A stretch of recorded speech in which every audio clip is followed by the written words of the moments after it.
Today's an exciting day because we are starting a new piece in our Chess Pieces series, and we're going to be writing a theme for this guy, the bishop. And you can see by the words that I have up above, treacherous, conniving, betrayal, deception, that this guy is going to be the villain of our story.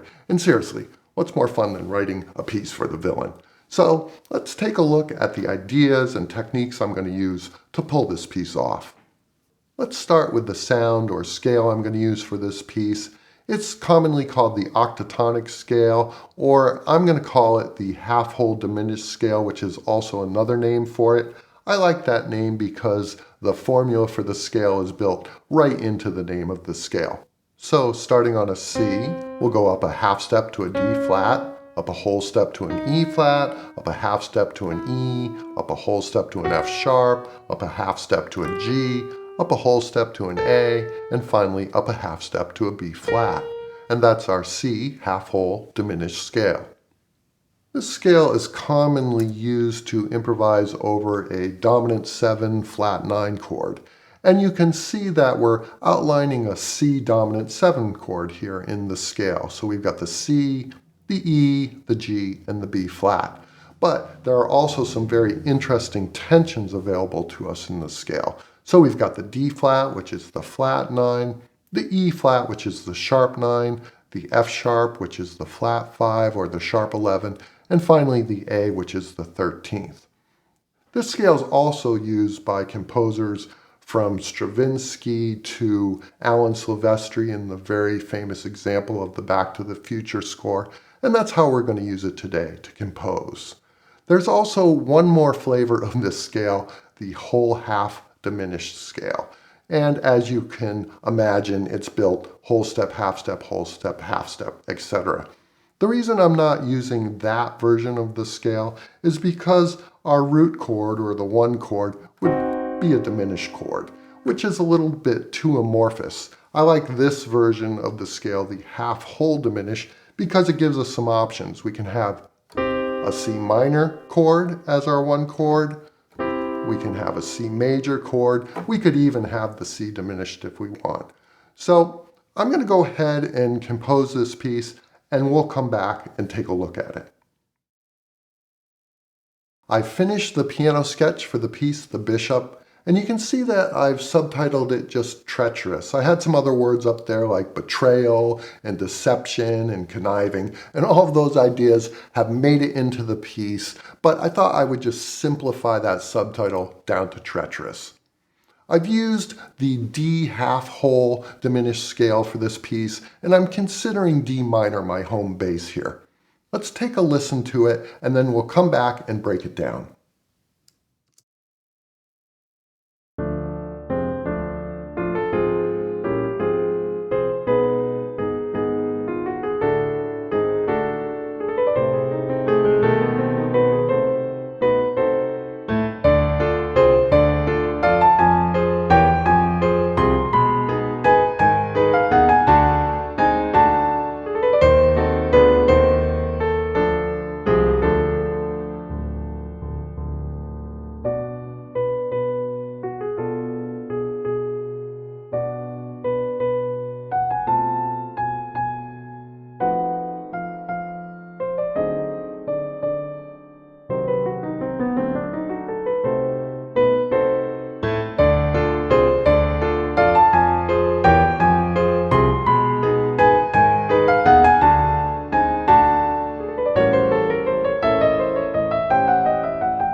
Okay, that was just like way too much fun to do. I love these kind of like off-kilter, conniving, treacherous, villainous themes. They're just, it's just a blast to do these things.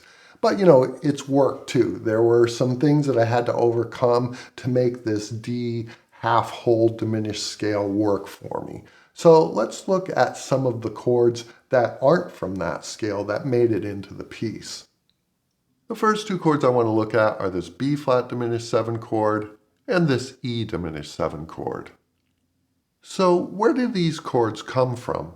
Well, they come from the parallel D harmonic minor scale. which is D, E, F, G, A, B flat, and C sharp.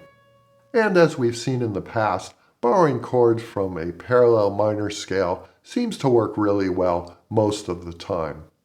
Okay, so I've picked a scale to borrow a chord from, but why this particular E diminished 7 chord?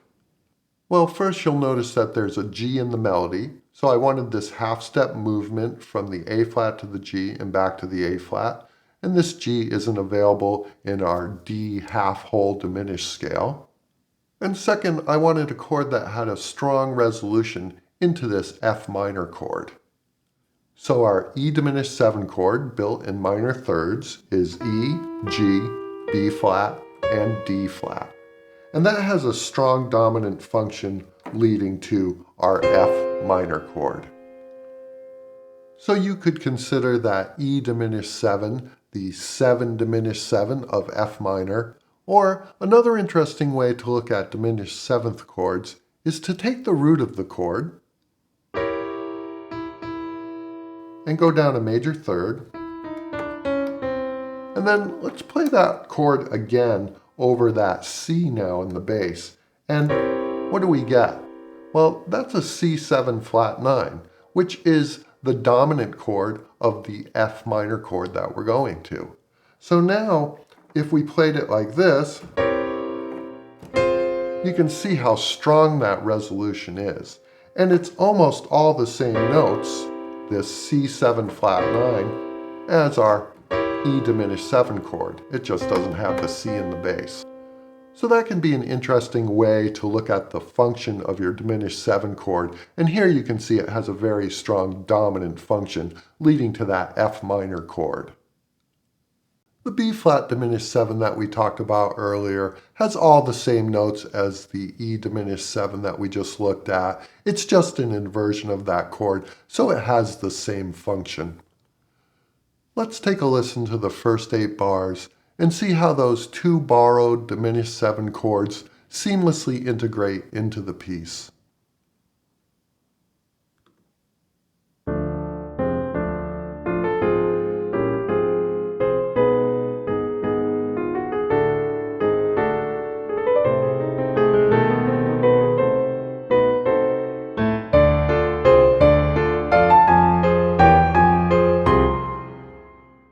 For the B section, I've modulated to a B half-whole diminished scale. So how did I choose this? Well, these diminished scales are symmetrical, meaning that every minor third, they repeat the same group of notes. So the B half-whole diminished scale has all of the same notes as the D half-whole diminished scale, which makes for a very smooth modulation. Now let's look at a couple chords that I find very interesting, this B over F and this A flat over D. The horizontal lines in these chord symbols indicate that we have full chords above another full chord. So in this case it would be a B major triad above an F major triad. Here it would be an A flat major triad above a D major triad. Otherwise, if you see the slash chord, that indicates that it's a full triad, an F major triad, above just a B bass note.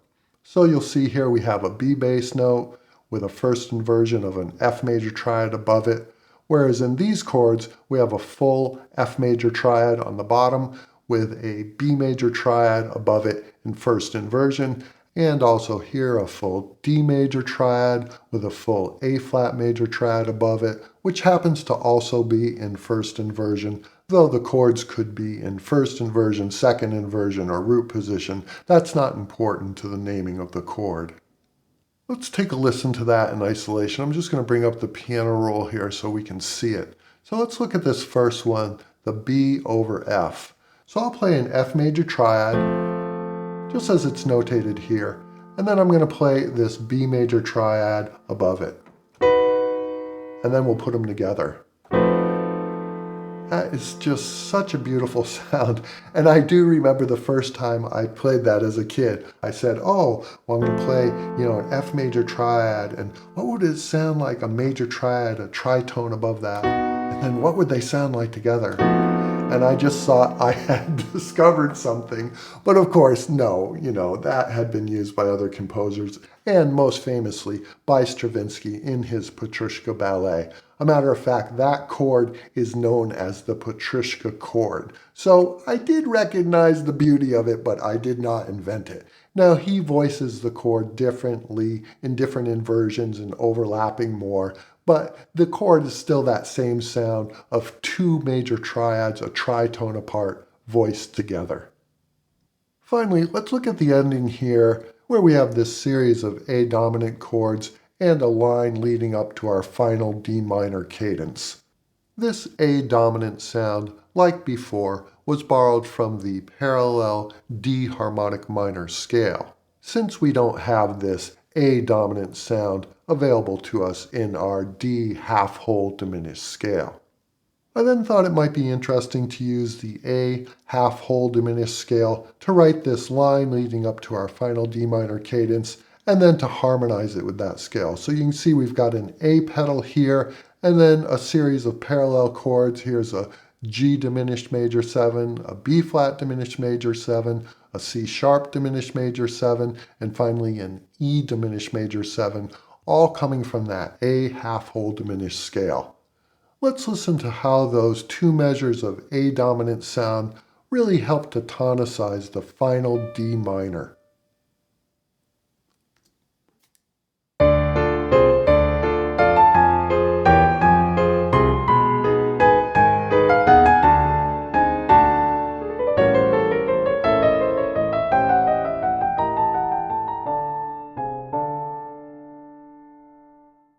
All right, now that we've gone over how this piece was put together, let's listen, remembering our story of this villainous character skulking around in the background. There were a lot of interesting ideas in this piece, and I hope that they're useful in your own music. So now, without further ado, let's listen to The Bishop Treacherous, and I'll see you all next time.